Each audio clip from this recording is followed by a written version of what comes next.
Bonjour à tous, c'est Arnaud, Iris Assistance. Alors aujourd'hui, je vais vous donner des informations sur la téléassistance. Vous avez beaucoup de choix, beaucoup de téléassisteurs, beaucoup de prix différents. L'idée étant, sur une téléassistance classique, de pouvoir protéger une personne à son domicile, souvent une personne âgée, à l'aide de bracelets où la personne peut appuyer sur un bouton et idéalement, comme ce type de bracelet, où on peut avoir une détection automatique de chute brutale de verticalité. J'entends je suis debout, je tombe, de façon automatique, que ce soit dans votre domicile ou de 150 mètres autour. Donc, une fois qu'on a déclenché, l'information va arriver sur des transmetteurs. Et c'est là que je voulais vous donner quelques informations, car en fait, souvent, ce qui fait varier aussi les prix, ce sont les transmetteurs.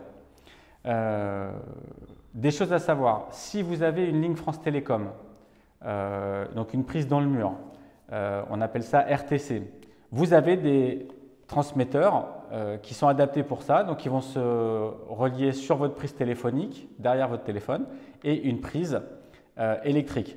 Là, je vous montre un transmetteur de marque Legrand, il y en a d'autres, il y a d'autres marques, c'est le modèle Kiatil.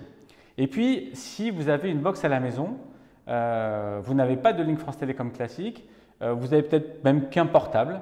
À ce moment-là, il va falloir installer avec un transmetteur qui a son propre réseau de communication, qui fonctionne avec des puces GSM particuliers dans le monde du professionnel.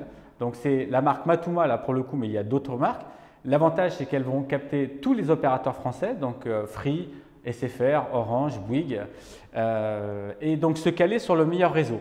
Donc ça, c'est de la fiabilité, c'est de la sécurité. Il y a un opérateur qui lâche, il va se caler sur un autre. Mais aussi, on va avoir une autonomie de 3 jours en termes de batterie pour l'électricité si jamais vous aviez l'électricité qui lâchait pour X raisons à votre domicile.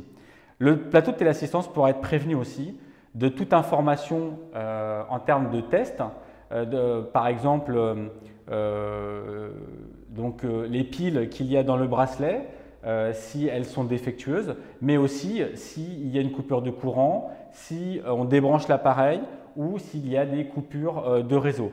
Donc le plateau de téléassistance avec ce genre d'appareil, donc ça veut dire on sécurise la communication, va pouvoir fiabiliser et sécuriser donc tout ce qui peut se passer éventuellement en problématique.